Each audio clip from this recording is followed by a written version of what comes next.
บายดีพี่น้องลูกหลานทุกคนทางเมืองลาวพี่น้องเมืองรายการเพื่อนเขาไปเที่ยวเมืองลาวเขาก็พอไปพอมาพี่น้องแต่เฮานี่ยังบ่ทันได้ถึงเกษียณแล้ว69 ปีแต่เรายังบ่ตัดสินใจอยากจะกลับไปอยู่เมืองลาวถ้าไปก็ไปเที่ยวหลังจากอีกปีหนึ่งเป็นยังเขาจึงบ่อยากไปเพราะว่าอยู่ที่นี่เขาก็มีพอไปพอมาพี่น้องเขาอยู่แบบลาวๆเป็ดไก่เขาก็มีบ้านช่องแล้วก็มีรถเขาก็มีพี่น้องรถเขาก็มีขี่จะไปจะมาทางใดก็บริยากถ้ากลับไปเมืองลาวก็ต้องได้ซื้อรถซื้อลาสร้างเหมือนสร้างชีวิตใหม่พี่น้องแต่ว่าตอนนี้เขายังบ่ตัดสินใจถ้าไปก็ไปเที่ยวพี่น้องบ้านเขาก็ไม่อยู่อันนี้คือบ้านเขาพี่น้องบ้าน5 ห้องนอนแต่ว่าเขาบ่ได้อยู่ในเมืองรถเขาก็มีไปเขาอยู่แบบลาวๆพี่น้อง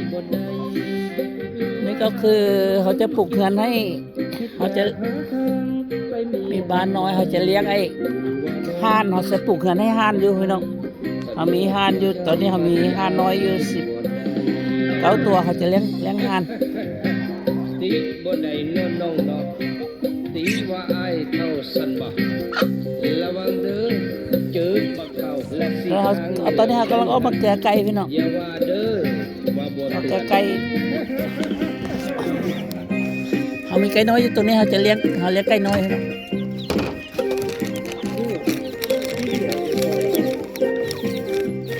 จะเลี้ยงไก่น้อยเจอไก่น้อยครับพี่น้อง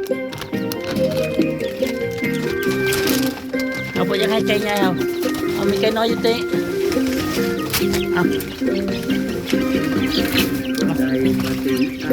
เอาเลี้ยงไก่น้อยพี่น้อง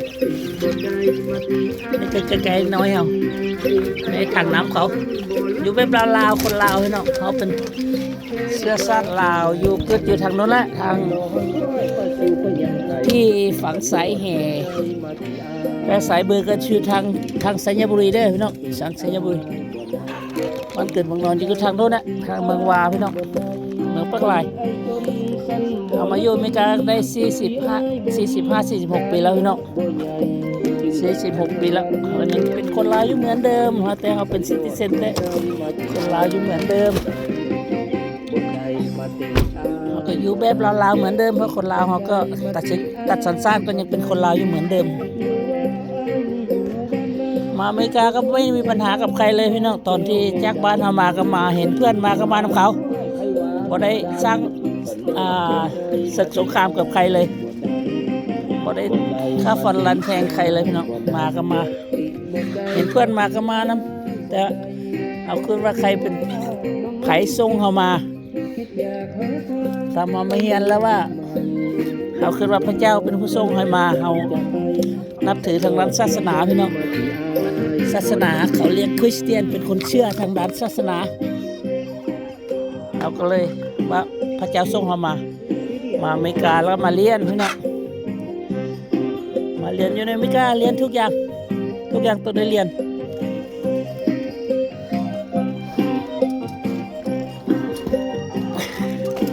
บางคนเขาเห็นว่าเห็นคนล้มจะสุกยางข้ามพี่น้องภาษาโบราณเขาว่าไงห้ามยางข้ามคนล้มล้มลุกมาแล้วก็สร้างชีวิตใหม่I'm John Taylor. ต้องล้มแล้วสร้างชีวิตใหม่ I'm Chief Medical Officer at Salus. ตอนนี้เขากำลังจะปลูกผักเหมือนลาวๆเนาะผักอันนี้คือผักมันเพิ่งขึ้นมาอันนี้ก็คือ I'm Andrew Wong. I'm one of the full-time physicians here at Salus. หลังบ้านเขาจะปลูกผักเทียมไหมนี่พี่น้องผักเทียมตัดหัวตัดท้ายแล้วเขาจะปลูกThere's no question แล้ว about ก็ it. ที่นั่งลิ้นเฮาหลังบ้าน Especially with today's complex ที่ health นั่ง system. ลิ้นหลังบ้านเฮา You may like your doctor, and you may have a good relationship with your doctor, and he may care about you. นี่ก็ผักเทีย He ม may not have the time to help you ปลูก with ผัก all of เทีย your ม needs. นี่ก็ It's มัก the ลาบ unfortunate reality เบิ่งเฮา that เอาไก่ we เข้า just มา have to focus on กุ๊ก the กุ๊กกุ๊กกุ๊กกุ๊กกุ๊ก details of getting to อันนี้ inform บ่ their ไก่เฮาลิ้น opinions พี่น้อง and organizing a variety of ไก่ different เฮาลิ้นบ่ลิ้น specialists ไก่ when they should be focusing นี่ก็คือ on ผัก themselves. คาวมันคือผักคาว A high-touch service that เอา also ดัง allows นั่งเดินเล่นมันก็หลัง have a บ้านพี่ customer น้อง relationship. And it's นี่คื through อ this ไก่พี่น้อง relationship that so much progress can be made. Advocates are able to streamline healthcare in Con ways that cây đường medical lên phải không? practices just are not capable of เขาเฮ็ด doing. ให้ไก่เขาเดินเล่นกินหญ้าอยู่หลังบ้าน Because the patient can finally focus on their health and not all the other stuff that เขาเฮ็ด is ให้มันเดินเล่นพี่น้อง they can just focus on getting better. เอา With an ตะนาง advocate, ใส่แล้วก็ better ให้มัน therapy is เดิน possible, it's expected. ออก But it's really กำลังกาย nice to be able to see them after they've worked with ตัวนี้ก็ another เป็นต้น advocate มักพลัมพี่น้อง visit and to อี see ก how เดือน much กว่าก็จะเป็น relief สุก they ละ have. You can even see it in their eyes and their faces. อันนี้เป็นเดินเล่นไก่ไก่เขาเดินเล่น After working with the Solace Advocate, and that's ไก่ because เขาก็ there's จะ so เดิน much เล่นอยู่ตามแถ burden วนี้ that's been lifted off their มันไม่ shoulders. จะเอา It ออก means ไป the นอก world ไป to นอก me and reminds me exactly why I went to มันก็ medical อยู่ school เล่น in อยู่ the ตาม first แถว place, ๆนี้ which is to be there to help กุ๊กกุ๊กกุ๊กกุ๊กกุ๊กกุ๊ก patients and make sure that อ๋อ they're กระป๋อง best น้ set for success in their journey ำลนลง and to ไป know that they're not alone ต้องได้ as they แปลงให้ navigate ไก่ their ก็ healthcare. When you're under duress, when you're in อาจจะ pain, ปลูก when you're ผักบัว suffering พี่ from น้อง an infection or any sort of ผักบัวผัก disease กา or ด disorder, นั่น it's nearly อยู่อเมริกา impossible เขาก็พออยู่พอกิน themselves. อยู่พี่ The น้อง patient deserves to แต่ว่าบ่ร่ำบ่รวยแต่ว่าพออยู่ illness with uncertainty. เขาก็รถลางเขาก็มีขี่ Everyone should บ่ฮู้ว่าพระเจ้าแบ่งปันให้เฮาแบบใดเฮาเป็นคนลาวอยู่ที่นี่คนบ้านดงพี่น้อง moments of greatest need. เป็นหยังพระเจ้า I ส่ง do คน feel that มาจาก Solace fills such an important ประเทศ gap จีน in healthcare and does so much to help มา patients, จาก and I'm ไซงอน honored โฮ to be จิ a มิน part ห์ of ซิ it. ตี้นั่นก็คือแฟนเราเองพี่น้องพระเจ้าปั่นให้สาวไซงอน แฟนเขาคนไซงอนคนจีน จีนเวียดเขาปักภาษาจีนได้ภาษาจีนเวียด อันนี้เขาก็ดอกไม้ค่ะปลูกกระปุกดอกไม้ปลูกดอกไม้แบบนี้ออกดอกเลยพี่น้องมีดอกละ Only on Dog. oyorooms.com and the Oyo app. ออกดอก วิธีปลูกดอกไม้ปลูกใส่กระปุกแบบนี้พี่น้องดอกไม้ก็มีดอกละมึงอันนี้คืออาเนียนพี่น้องปลูกอาเนียนใส่กระปุกแบบนี้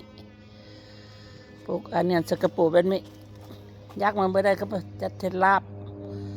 ไก่ลาบอันนั้นก็ตัดไปใส่ลาบไก่ อันนี้คือเพื่อนบ้าน นี่ก็คือบ้านเราพี่น้องบ้านเราอยู่ ตอนอยู่แต่ก่อนก็มันถูกแต่ตอนนี้มันขึ้นราคาแล้ว ตอนนี้มันขึ้น700,000แล้วพี่น้องเอ้ยตอนเราซื้อมีแต่300,000เอง ตอนนี้มันมีขายแล้ว700,000แล้ว นี่คือหน้าบ้านพี่น้องจะพาพี่น้องไปเบิ่งกระต่ายแล้วกระต่ายปลามันออกลูกอยู่หน้าบ้านเราพี่น้องมาหน้าบ้านเราจะให้พี่น้องเบิ่งมันออกลูกอยู่ตัวนี้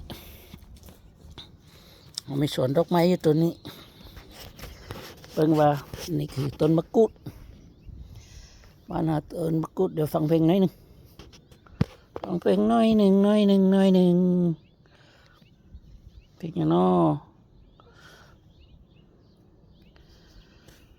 เราจะพาพี่น้องมาเบิ่งลูกกระต่าย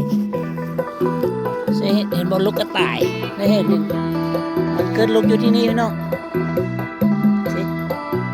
มันมาเกิดลูกกระต่ายปลาบ่แม่นกระต่ายเฮาเด้อจะเปิดให้ดูอันนี้เป็นลูกน้อยอยู่ข้างในนี่เลยพี่น้อง ช่วยเถิดนางหมอนางหมอช่วยปลุก เห็นบ่แต่ลูกมันเยอะเลยมีลูกน้อยอยู่7 ตัวพี่น้องแต่เขาบอกกินมาดอกเดียวมันจะเลี้ยงมัน มานานโอ้ยนางหมอ ใหญ่หมดแล้วขึ้นใหญ่แล้วพี่น้อง ช่วยพยาบาล นี่ก็คือเอาตัวนี้จะเล่นหนีแล้วเล่นได้แล้ว ช่วยพยาบาล มีลูกน้อยอยู่นี่7 ตัวพี่น้อง เต็มดวงใจ เดี๋ยวจะเอามันกระถังเอาอาหารมาให้มันกิน แค่นี้หลายปีคน 7 ตัวพี่น้องเดี๋ยวไปหาไปไหนละตัวนั้นอะตัวนั้นวิ่งได้ละวิ่งได้ละต้องจับมาไว้หาเพื่อนมันถ้ามันลิ้น ช่วยปวดแผล ต้องกลับคืนทีละ หัวใจนี้หายจะมีสิ่งใด จับคืนไม่ให้หมูมันพี่น้อง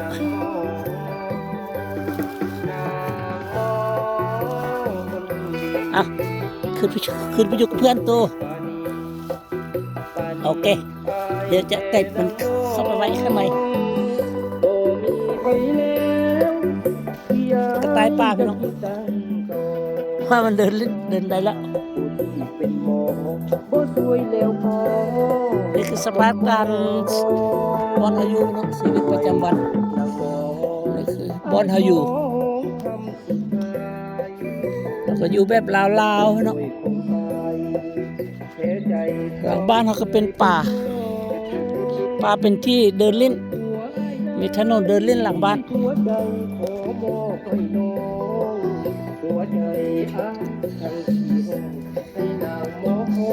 มีต้นไม้นิดต้นนะครับ ตัดทิ้งเลยพี่น้องอันนี้ก็เป็นป่าหลังบ้านเขาก็เป็นป่าเขาบ่ได้อยู่ในเมืองแต่เขาอยู่ซานเมืองพี่น้องเขาอยู่เมืองเซียโต4-5 โตเซียโตวอชิงตันขึ้นกับรัฐวอชิงตันเรายังบ่ตัดสินใจมาบ้านพี่น้องว่าตอนนี้เขายังทำงานแล้วก็เกษียณแล้วก็ทำงานบ้างอยู่เมืองนี้ต้องซอกหารายได้ประมาณถ้ารายได้บ่ถึง 5,000 เดือนนึงบ่ถึง 5,000 ก็อยู่ยากพี่น้องต้องรายได้ต้องเดือนละ$5,000เด้อถึงจะมีอยู่ได้นี่คือสวนผักเราอยู่ตามธรรมชาติพี่น้องนี่ก็ปลูกไอ้ผักบัวเป็นลาวปลูกมาแล้วพี่น้องผักบัวผักเทียมบาร์บีคิวอันนี้ก็ครับ